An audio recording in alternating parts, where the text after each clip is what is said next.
रीढ़ की हड्डी इंसान की जिस्मानी साख्त में एक कलीदी अहमियत रखती है। बज़ाहिर जिसे हम रीढ़ की हड्डी कहते हैं, वो 24 छोटी हड्डियों का मजमूआ होती है।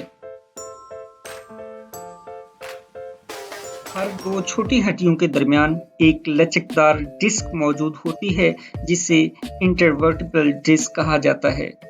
इस डिस्क का अंदरूनी हिस्सा नर्म जबकि बैरूनी हिस्सा सख्त होता है।